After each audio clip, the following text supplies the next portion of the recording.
Today, Oaxaca is known for its vibrant culture, ancient traditions, and breathtaking landscapes.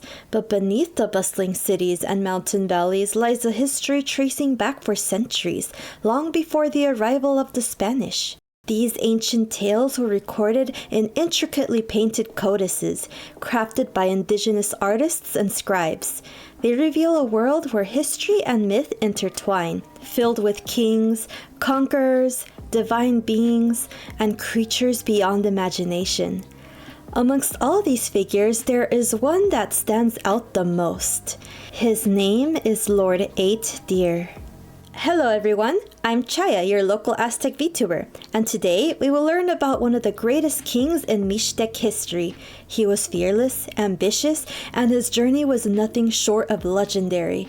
But at the end of it all, his life ended in tragedy. So strap in because this is only an introduction to a marvelously epic tale. Today, we'll focus on our protagonist and then dive deeper into the grand story in a part 2 video. If you want to catch part 2 live, make sure to subscribe and hit the bell icon so you don't miss out. Now without further ado, let's get started. Who was Lord 8 Deer? His full name is Iyanakwa de Yusiñaña, which translates to 8 Deer Jaguar Claw. 8 Deer is his calendrical name, bestowed upon him at birth according to the sacred calendar. Jaguar Claw is a given name, bestowed upon him later in life after major accomplishments, as was tradition in the region. 8 Deer was born in the kingdom of Ñuu Tnoo, which translates to Black Town.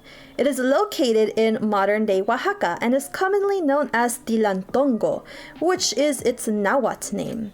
8 Deer was the son of High Priest 5 Alligator and his second wife 11 Water. He had no royal blood and was also considered an illegitimate child. Despite that, he rose to become a powerful ruler and the only one to unite all the Ñuu Savi regions. So here is the codex depiction of Iyanakwa de Yusiñaña and his hometown of Ñuu Tnoo. So here on the codex, you guys will see his name. We have the glyph of the deer, and then when you count these little dots, 1, 2, 3, 4, 5, 6, 7, 8, they amount to 8 dots. Therefore, 8 deer. And also, if you look here at the corner, you will also be able to see the jaguar claw. And as for Ñuu Tnoo, a way to distinguish it in the codices is through this band right here. So now, who are the Ñuu Savi? Ñuu Savi translates to the people of rain. Their civilization flourished in modern-day Oaxaca, Guerrero, and Puebla. They are famous for being master artisans and gold workers. Today, they are one of the largest indigenous groups in Mexico, proudly preserving their language, culture, and traditions. Though they called themselves the Ñuu Savi, they are commonly referred to as the Mixtec, which is their Nahuatl name translating to cloud people. Throughout this presentation, I will use the term Ñuu Savi and the original Ñuu Savi names for people and places as much as possible. Now back to our protagonist, Lord 8 Deer Iyanakwa. His story takes place in the early post-classic era, a time of major instability following a catastrophic war known as the War of Heaven. His life has been documented across various surviving codices. The most notable is Codex Domindeye, previously known as Codex Zuchnutal, which documents his entire epic journey. Additional codices include Codex Selden, Codex Ñuu Tnoo, and Codex Colombino Becker. These outline his various conquests and genealogies. This picture right here is from Codex Tonindeye. I'm gonna be real, I don't know if it's Tonindai or Tonindeye. The main characters and locations in this story are as follows. We have Ñuu Tsiko Yeku, which translates to Lady Six Monkey War Blouse. She was the princess and later queen of the Añute, the town of sand. also known as Jaltepec in Nahuatl. She had a complicated relationship with the Yusi Ñaña, rooted in forbidden love, as you can see here. If you look closely, you will see again her calendrical name, the monkey, and 6 dots, 1, 2, 3, 4, 5, 6. And then you will see the glyph right here. Do you see these bands? And they have this zigzag pattern. This is a symbol for war. And war in Mixtec translates to Yeku. And then right here you see the blouse, the quechquemit, which is what women often wore. So she is war blouse. Then we have Lord 11 Wind, ruler of Huachino, the town of red and white bundle. He had a bitter rivalry with the Yusi Ñaña, as his descendants could potentially claim the throne of Ñuu Tnoo. Sadly, I couldn't track down his Ñuu Savi name, so we will refer to him simply as Lord 11 Wind. Lastly, we have 4 Jaguar, the Toltec king of Cholula. He is a critical figure who changes the tide in this epic story. He and the Yusi Ñaña are quite buddy-buddy. To summarize their dynamic, we have to go back to this pivotal moment in the presence of Lady Ninegrass right here. She is the Oracle of Death. The Yusi Ñaña, Ñuu Tnoo Yeku, and Lord 11 Wind consult with the Oracle and their deceased ancestors. The question being, who will marry Ñuu Tnoo Yeku, Princess of Añute? The kingdoms of Ñuu Tnoo and Añute had historically been united via marriage, but after the assassination of Añute's 3 princes, relationships soured and had to be reconsidered. The Yusi Ñaña stood in their presence, serving as a representative for the Prince of Ñuu Tnoo, who was still a small child at the time. Though near impossible, there was a tinge of hope that perhaps he could take Yeku's hand in marriage. But that wasn't the case.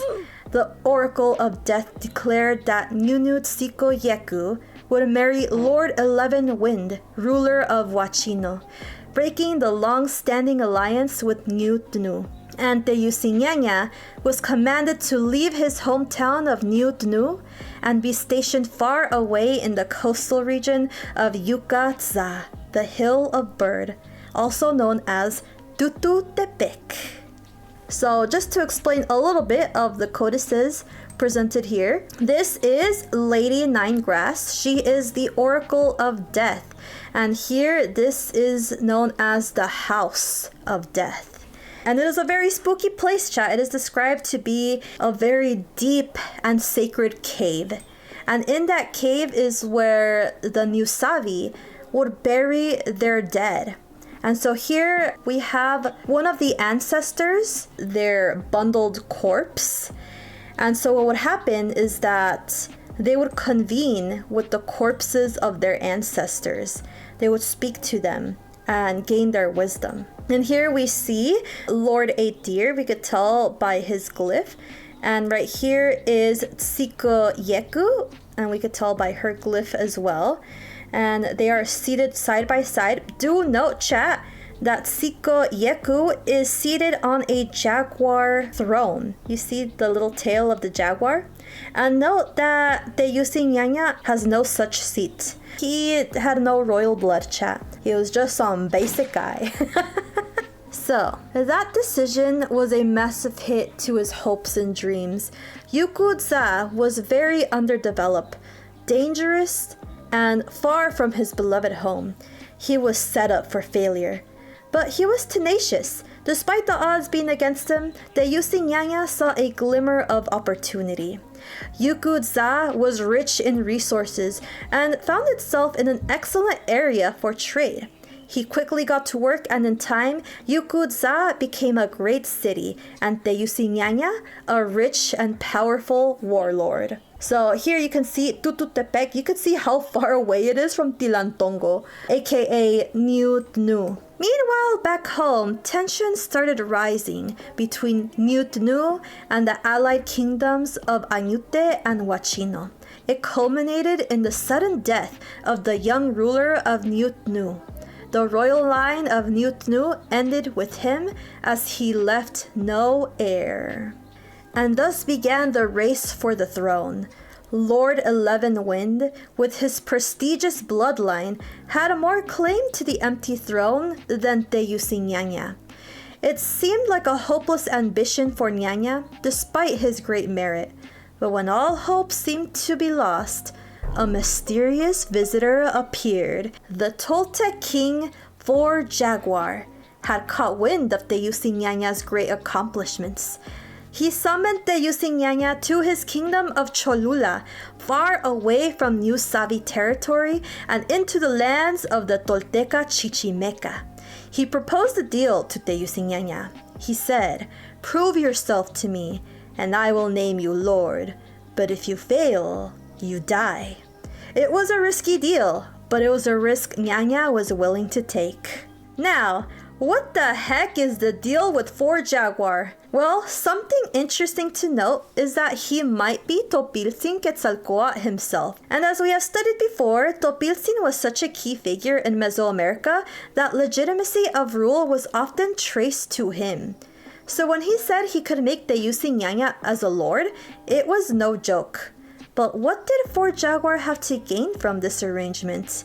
Well, this was a way to extend his own influence into Ñuu Savi territory, and Ñaña was the perfect conduit. Lastly, despite the popularity of the Jaguar Topiltzin theory, there is not enough conclusive evidence to claim it as undeniable truth. And so, Jaguar challenged Ñaña to a ritual ball game. If Ñaña won, he would be named as Lord. If Jaguar won, would die. After an intense ballgame, Ñaña came out victorious. Jaguar gave the decree. Ñaña was an official Toltec lord, and he was bestowed a symbolic turquoise nose piercing to legitimize his status. But Jaguar reminded Ñaña, "Although I have named you Lord, you still need to obtain the blessing from the ancestors. I will join you. Let us consult the Oracle of the Sun." Thus began a mythic journey to convene with the Sun Oracle, representative of Father Sun himself. They traveled across distant lands and into the depths of a perilous cave, facing mythical monsters along the way. But at last, they found themselves in the presence of the Sun Oracle. He recognized their courage and strength and granted Ñaña his wish. He was now a true king and the progenitor of a new royal dynasty that would remain for generations. Throughout his life, Ñaña conquered approximately 94 cities, and he was the only ruler to unite the three main Mixteca regions. We had the Mixteca Alta, the Mixteca Baja, and the Mixteca Costa. So he united these three regions, bro, and he was the only one to unite them. And then right here, this is just one page, but when you look at these glyphs, these are different places. These are symbols for different cities. And as you could see, there is an arrow being shot through each of them. And that is a symbol for conquest. It means that Ñaña, depicted here, conquered all of these places. Amongst his many conquests was the kingdom of Añute and Huachino. His bitter rival, Lord 11 Wind, and his first love, Yucu, died at his hands. Their children were also massacred, save for one, the eldest son, Wind. Ñaña took the child and raised them as his own. But as fate would have it, Wind would grow up to avenge his mother, Yucu, and killed Ñaña in cold blood.